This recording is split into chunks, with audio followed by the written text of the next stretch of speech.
After the Ukraine war, global security architecture is changing. International system is changing. We call it New Cold War.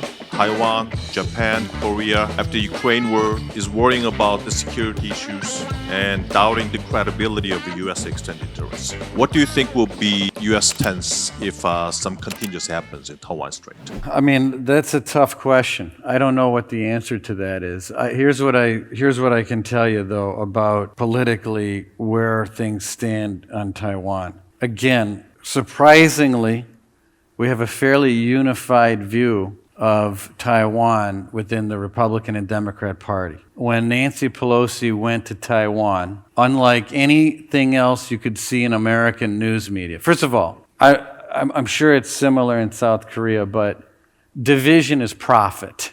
You just keep that in mind. Dividing makes money. Unity is a loser on television. So I'm trying to tell you that the idea that you have Republicans on Fox News saying, I don't like anything about Nancy Pelosi, but I got to tell you, I agree with her on Taiwan.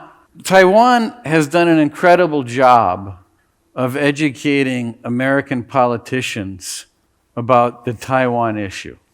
I first went to Taiwan. I know that 10-10 Day in Taiwan is their Independence Day because I've been to Taiwan 3 or 4 times because the Taiwan government brought us there.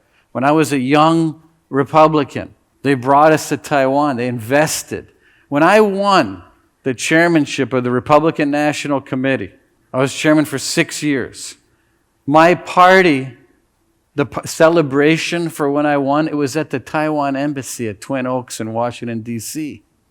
And I gave a speech about how much I looked up to the Taiwan people because they're the modern-day freedom fighters in this world. Now, put that aside. I mentioned to the other panel, I want to mention it again. But when we had dinner with President Xi in Mar-a-Lago, he talked about 2 things for a half an hour straight. Didn't stop. One was Japan.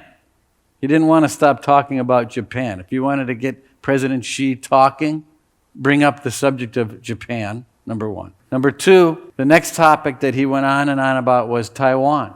And it's very clear that he's very concerned that there is unity in the United States in regard to Taiwan. Now, juxtapose that to the third concept that I brought up to you, which is end foreign wars and that are killing our kids. That is a big question.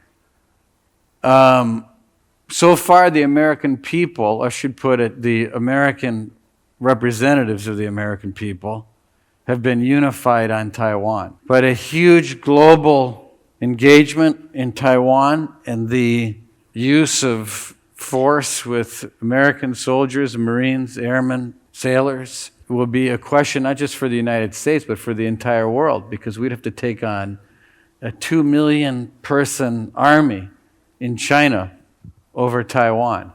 I don't know where that ends, but I do think it's remarkable that at this moment in time, you have near unity on the issue of Taiwan in a very factious political environment in the United States. Do you think one China policy is continuously the same as the past? No, I don't. Because I do think that the Taiwan issue is becoming more and more. You see it already. The next thing you're going to see, I believe, is that it's little things, but it's going to drive President Xi bananas. We're going to recognize the Taiwan embassy in Washington. We're going to allow the Taiwan president to come to Washington, D.C., come to the White House. These are the small things that when you start to see these things, these are the things that are going to ratchet up. And the question will be, how much what point does President Xi risk it all? I don't know where that is. I think he's got too much to lose, which is why I don't buy the Russia-China alliance. It's an alliance for convenience, but there is way too much to lose over the next 100 years for China.